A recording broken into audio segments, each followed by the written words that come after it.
जबरदस्तीचे लग्न, सूड आणि प्रेम. वकिलांच्या शब्दांनी आरव पूर्णपणे सुन्न झाला आहे.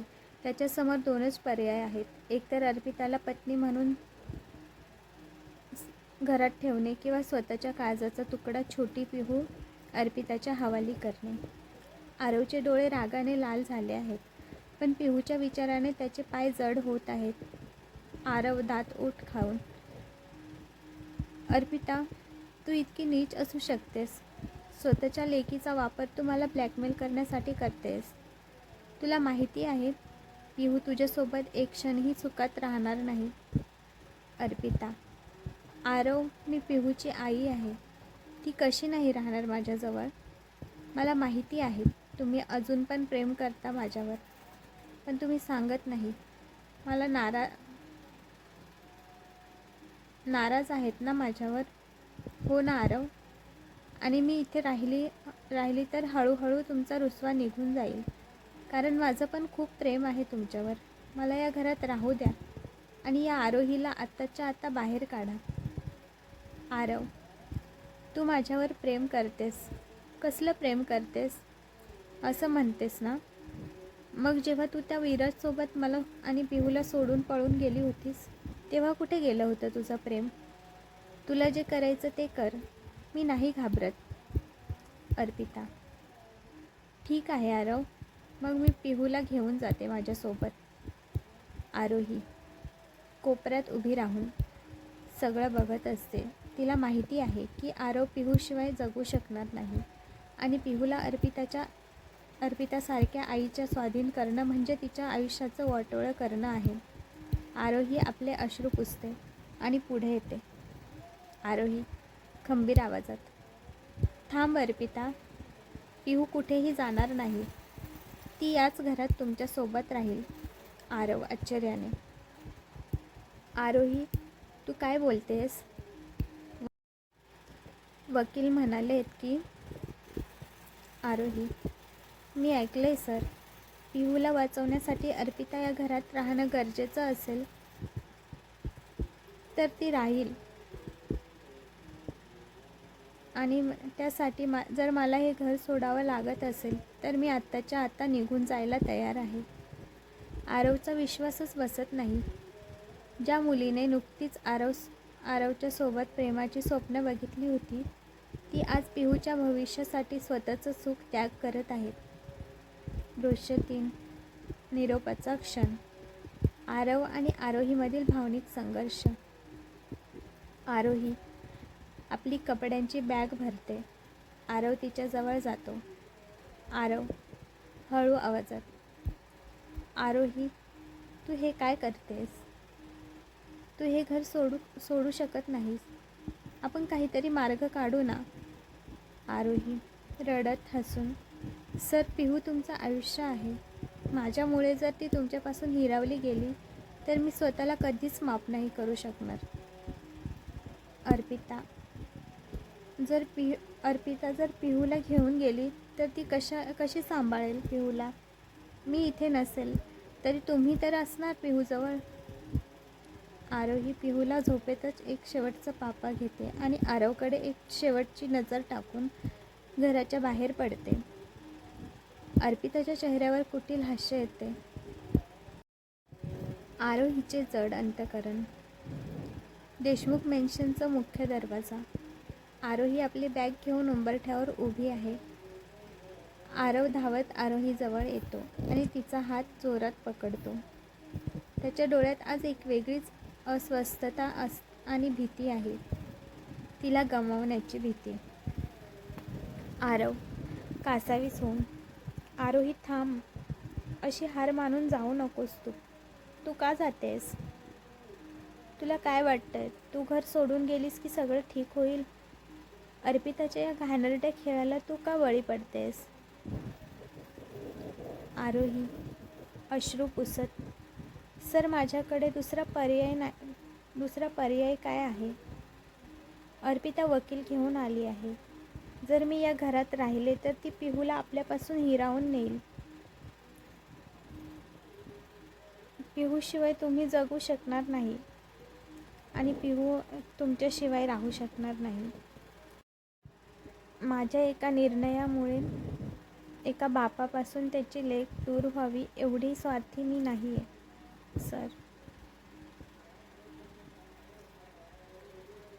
आरव तिच्या खांद्याला धरून हलवत, पण तू का जातेस?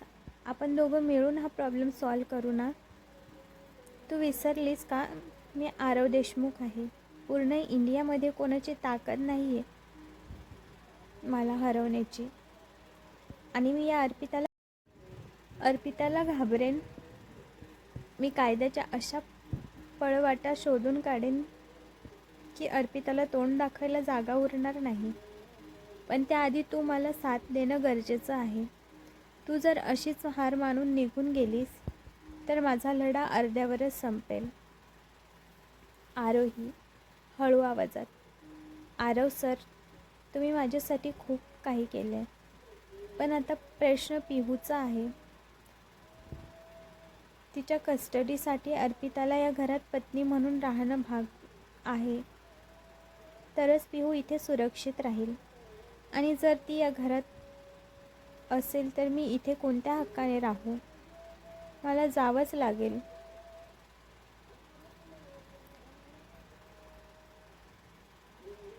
आरव तिच्या डोळ्यात बघून ठामपणे, हक्क तुला माझ्या आयुष्यावरचा हक्क हवा आहे ना? मग एक, जोपर्यंत मी आहे तोपर्यंत तूच माझ्यासाठी या घराची आणि माझी हक्काची व्यक्ती आहेस. हा आरव देशमुख तुला वचन देतोय. हे संकट आपण मिळून परतवून लावू. फक्त एकदा माझा हात धर आणि बोल की तू माझ्यासोबत आहेस. आपण दोघांनी मिळून या चक्रव्यूहातून बाहेर पडू. एकदा माझ्यावर विश्वास तर ठेव आरोही. तुमच्यावर पूर्ण विश्वास आहे माझा सर. आरोही क्षणभर थबकते. आरवचा तो विश्वास आणि त्याचे ते डोळे तिला थांबवायला भाग पाडतात. अर्पिता बोलते, पण आरोही नाही राहू शकत इथे. आरव, का नाही राहू शकत? तू फक्त कायद्याचा सहारा घेऊन घरात आलीस माझ्या हृदयात नाही. समजलं ना? आणि आरोही कुठेही जाणार नाही. हे घर माझं आहे. मी ठरवेन माझ्या घरात कोण राहील कोण नाही ते. अर्पिता शांत बसते. आरवचा संताप अनावर झालेला आहे, पण कायद्याच्या बेड्यांनी त्याचे हात बांधलेले आहेत. अर्पिता विजयाचा उन्माद घेऊन समोर उभी आहे. आरव, अर्पिता, तू या घरात कायद्याने आली आहेस, पण लक्षात ठेव, या आरव देशमुखसाठी फक्त आरव हीच माझी पत्नी आहे. तू तिला या घरातून बाहेर काढू शकत नाहीस. तुला राहायचं असेल तर खुशाल राहा, पण आरोही कुठेही जाणार नाही. मी पण बघतो या आरव देशमुखला कोण हरवू शकतं. आरव रागाने आरोहीची बॅग उचलतो आणि आपल्या रूमकडे जायला निघतो, पण वकील त्याला अडवतात. वकील, आरव सर, कायद्यानुसार अर्पिताजी तुमच्या कायदेशीर पत्नी आहेत, त्यामुळे नियमानुसार तुमच्या रूममध्ये त्या राहतील, आरोही नाही. आरवचा राग अजून वाढतो. आता माझ्या वैयक्तिक आयुष्यात कोण राहणार हे कायदा ठरवणार का? वकील हतबलता व्यक्त करतात. शेवटी नाईलाजाने आरव नोकराला सांगून आरोहीचं सामान गेस्ट रूममध्ये हलवायला सांगतो. अर्पिता आणि तिची आई संगीता एकमेकींकडे बघून कुत्सितपणे हसतात. त्यांचा प्लॅन यशस्वी झाला आहे. दृश्य 4. शीतलचा सणसणीत जाब आणि अर्पिताचा निर्लज्जपणा.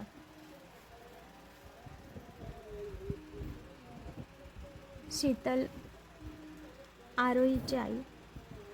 अर्पिताचा हा अवतार बघून खूप संताप येतो.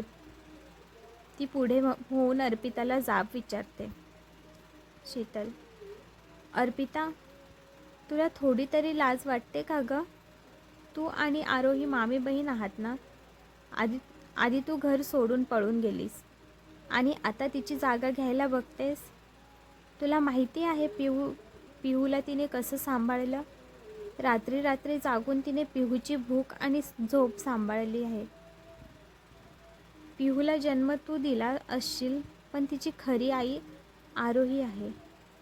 आज ती आरोहीशिवाय एक क्षणही राहू शकत नाही आणि तू तिला आईपासून लांब करायला निघालीस.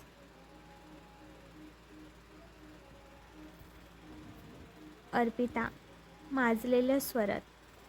शीतल मामी, तुम्हाला बोलायचा अधिकार नाही आहे. हा आमचा घराचा प्रश्न आहे. 9 महिने मी तिला पोटात वाढवलं आहे. आता मी तिला या आरोहीच्या हवाली कसं करू? मी मान्य करते, मी चुकले.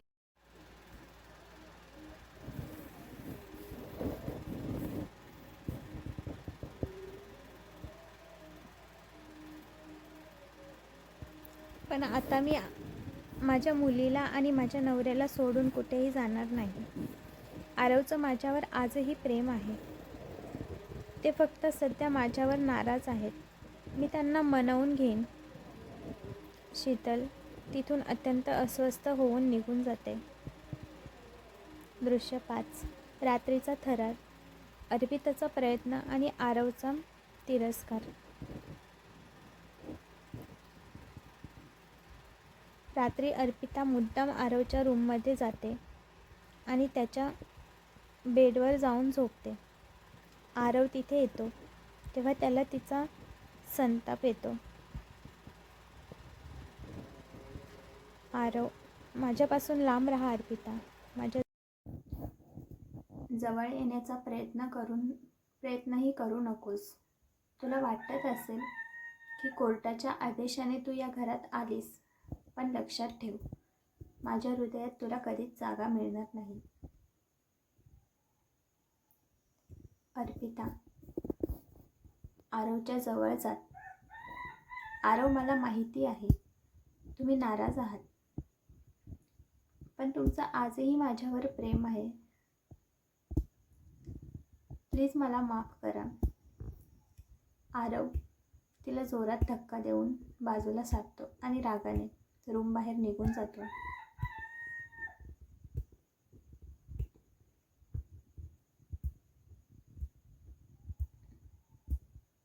तो हॉलमध्ये सोफ्यावर झोपतो. दुसरीकडे आरोहीला गेस्ट रूममध्ये चैन पडत नाही. आरव आणि अर्पिता एकाच रूममध्ये आहेत हा विचार तिला अस्वस्थ करतोय. आरव सर अजून तिच्यावर प्रेम करत नसतील ना, हा प्रश्न तिला छळतोय. ती पिहूला घट्ट मिठी मारून रडते. जणू तिला भीती वाटते की पिहूला कोणीतरी तिच्यापासून हिरावून नेईल. तहान लागल्यामुळे ती किचनमध्ये पाणी प्यायला येते तेव्हा तिला हॉलमध्ये सोफ्यावर झोपलेला आरव दिसतो. तिला आरवबद्दल खूप वाईट वाटते, पण त्याचवेळी तो अर्पितासोबत नाही आहे हे बघून तिला थोडं बरं वाटतंय.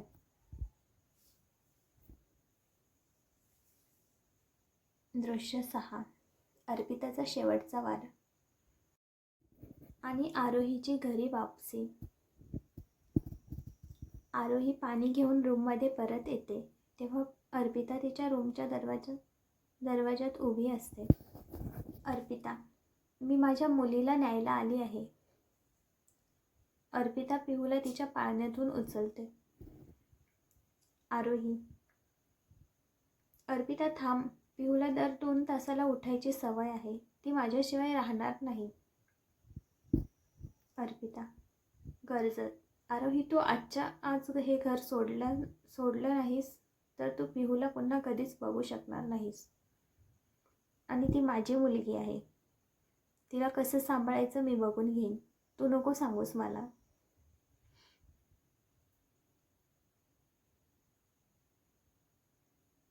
जोपर्यंत तू या घरात आहेस तोपर्यंत आरव माझ्याकडे बघणार नाही. जर आरवने मला स्वीकारलं नाही तर मी कोर्टात सांगेन की आरव दुसऱ्या बाईसोबत बेकायदेशीरपणे राहतोय, तेव्हा 5 वर्षापर्यंत कस्टडी मलाच मिळेल. आणि मी पिहूला आरोपासून इतकं लांब नेईन की ती त्याला विसरून जाईल. आरोही पूर्णपणे खचते. तिला माहिती आहे की अर्पिता हे करू शकते. आरव आणि पिहूला एकत्र ठेवण्यासाठी ती स्वतःचा बळी देण्याचं ठरवते. ती रडत आपली बॅग भरते. बाहेर हॉलमध्ये सोफ्यावर झोपलेल्या आरवजवळ ती जाते. त्याच्या डोक्यावरून मायेने हात फिरवते. आरोही रडत म्हणत, सॉरी आरव सर, मला तुम्हाला सोडून नाही जायचंय, पण पिहूसाठी मला हे करावं लागतंय. मी गेल्यावर मला समाधान राहील की निदान तुम्ही तरी पिहूजवळ आहात. आरोही रात्रीच्या अंधारात भोसलेवाड्यात पोहोचते. शीतल तिला बघून हादरते. आरोही तिला सगळं सांगते. शीतल म्हणते, अगं आरू, तू आरवला न सांगता का आलीस? आरव जागा झाल्यावर त्याला काय वाटेल? आरोही, आई, माझा आरव सरांवर स्वतःपेक्षा जास्त विश्वास आहे, पण अर्पितावर नाही. मी लांबून का होईना त्यांना बघून खुश राहीन. फक्त ते दोघेच सुखात राहिले पाहिजेत. शीतल तिला रडत मिठी मारते. एवढं मोठं हृदय कुठून आणतेस ग आरू? आई, पिहूसाठी मला कठोर निर्णय घ्यावा लागला ग. पण आरू, तुझं काय ग? तू कसं राहशील? आरोही, आई, आरव सर, पिहूला बघून मी लांबून खुश राहीन. मला समाधान असेल. पिहू त्यांच्यासोबत, तिच्या बाबांसोबत असेल. पण पिहू लांब गेलेली नाही सहन होणार ग आई. आणि आरव सर तर खचून जातील. दृश्य सकाळी. आरवचा रुद्र अवतार आणि आरोहीचा खोटा राग. सकाळी जेव्हा आरव उठतो तेव्हा आरोही घरात नसते. तो वेड्यासारखा तिला शोधत आणि शेवटी भोसलेवाड्यात पोहोचतो. तिथे आरोहीला बघून त्याचा संताप अनावर होतो. आरोही, तुला सांगितलं होतं ना घर सोडू नकोस, मग का आलीस इथे? आरोही मनात रडत पण वरून कठोर होत. आरव सर, तुम्ही माझ्याशी लग्न फक्त अर्पिताचा मेल्याचं सूड घेण्यासाठी केलं होतं, पण ती तर जिवंत आहे ना. आता तुमची पत्नी परत आली आहे, मग माझं काम संपलं. मी आता मोकळी आहे. तुमच्या त्या त्रासातून मला सुटका हवी होती, ती मिळाली आता. आरव धक्का बसून, आरोही, तू बोलतेस हे? तुला फक्त मी दिलेली शिक्षा आठवते. माझं आणि पिहूचं तुला काहीच वाटत नाही का? आरोही, नाही, उलट आता मला कोणतीच जबाबदारी नाही. मी आजाद आहे. आरोही खोटा हसण्याचा प्रयत्न करते, पण तिचं हृदय चिरलं जाते. आरव रागाने लाल होऊन, ठीक आहे आरोही, तुला जे करायचंय ते कर. आजपासून मला पुन्हा तुझं तोंड दाखवू नकोस. आजपासून आपला काहीच संबंध नाही. आरव तिथून वादळासारखा निघून जातो. आरोही त्याच्या पाठमोऱ्या आकृतीकडे बघून ढसाढसा रडते. शीतल जवळ येते तेव्हा आरोही तिला मिठी मारते. आरोही, आई, मी नाही राहू शकत ग त्यांच्याशिवाय. मला खूप त्रास होतोय आई. मला आरव सर हवे आहेत. ती ओक्साबोक्शी रडायला लागते. मला माहिती आहे, पण मनावर दगड ठेवून एवढं कठोर बोलले त्यांना. दृश्य 8. नजरेची चमक आणि आरवचा रुद्र अवतार. वेळ संध्याकाळ. ठिकाण भोसलेवाडा आणि देशमुख मेन्शन. अंगण. सूर्य मावळतीला गेला आहे आणि वातावरणात एक अनामिक अस्वस्थता पसरली आहे. आरोही भोसलेवाड्याच्या अंगणात झाडांना पाणी घालत असते, पण तिचे लक्ष सारखे रस्त्याकडे लागलेले असते. तेवढ्यात आरवची गाडी वेगाने येते आणि करकचून ब्रेक दाबून थांबते. आरव गाडीतून उतरतो. त्याचे डोळे रागाने लाल झाले आहेत. सकाळी आरोहीने जे कठोर शब्द बोलले त्याचं मन दुखवलं होतं. ते शब्द आठवतात. ते शब्द अजूनही त्याच्या कानात घुमत आहेत. आरोही आणि आरवची नजर एकमेकांना भिडते. आरोहीच्या डोळ्यातून पाणी ओघळत असतं, पण आरवच्या नजरेत फक्त तिरस्कार असतो. आरव मनात म्हणतो, तुला माझ्या प्रेमाची आणि पिहूची काहीच पडलेली नाहीये ना आरोही? मग बघ आता मी पण तुझ्याशिवाय कसा राहतो ते. तो रागात तोंड फिरवतो आणि देशमुख मेन्शनच्या पायऱ्या चढू लागतो. दृश्य 9. अर्पिताचा दिखावा आणि आरोहीचा जळफळाट. आरव आत जाणार इतक्यात अर्पिता हसत हसत बाहेर येते. तिने मुद्दाम आरोहीला दिसेल असं बेताने आरवचे स्वागत करायचे ठरवले असते. अर्पिता पुढे होते आणि आरवची ऑफिसची जड बॅग आपल्या हातात घेते. अर्पिता अतिशय लाडात, आरव तुम्ही आले? किती उशीर केला आज? मी तुमचीच वाट बघत होते. असं म्हणून अर्पिता आरवचा हात घट्ट धरते आणि त्याच्या खांद्याला टेकून उभी राहते. जणू काही त्यांच्यातलं जुनं प्रेम पुन्हा बहरलं आहे. आरव देखावा ती उभा करते. आरवला तिचा तो स्पर्श मुळीच आवडत नाही. त्याला तिचा राग येतो. पण आरोही पलीकडे उभी राहून हे सगळं बघते हे पाहून आरवचा अहंकार जागा होतो. जर तिला फरक पडत नाही तर मी तिला का दाखवू की मला त्रास होतोय? या विचाराने आरव अर्पिताला झिडकारत नाही आणि तसाच तिच्यासोबत आत निघून जातो.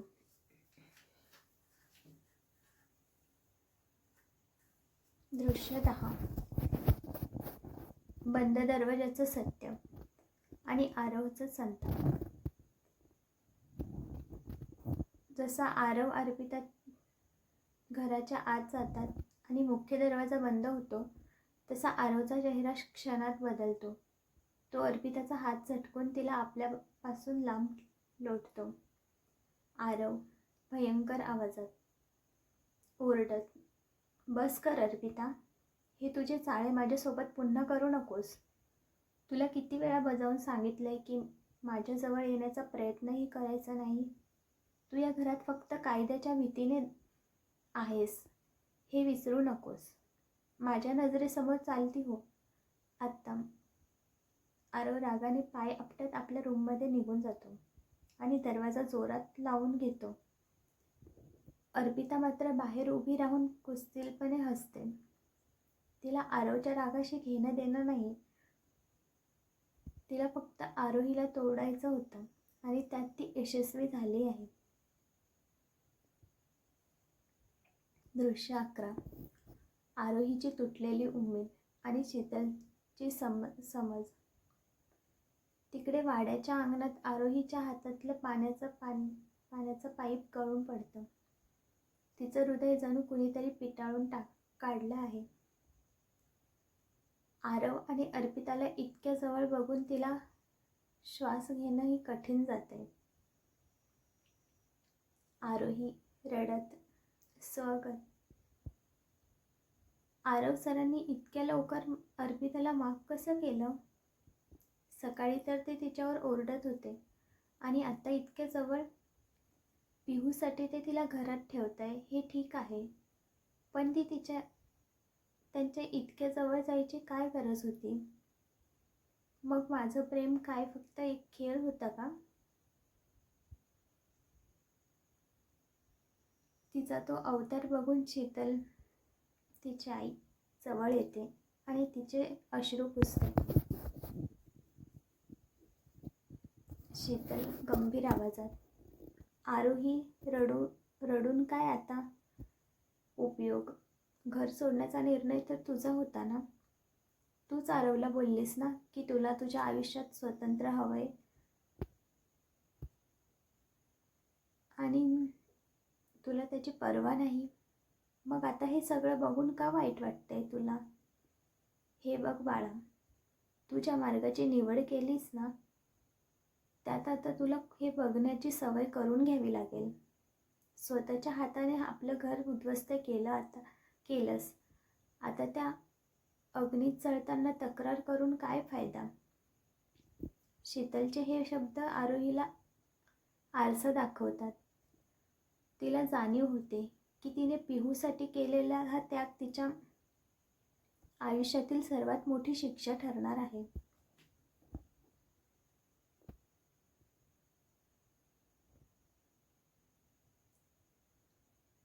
तर मित्रा आणि मैत्रिणींनो, कसा वाटला आजचा भाग? आणि पुढचा भाग खूप इंटरेस्टिंग आहे. अशाच इंटरेस्टिंग कथा बघण्यासाठी माझ्या चॅनलला नक्की सबस्क्राईब करा आणि बेल आयकॉनवर क्लिक करा, म्हणजे माझ्या कथेचे नोटिफिकेशन तुमच्यापर्यंत पोहोचेल. आणि प्लीज चॅनलला सबस्क्राईब करा, म्हणजे मला अजून मोटिवेशन मिळेल अजून चांगली कथा लिहायला. धन्यवाद.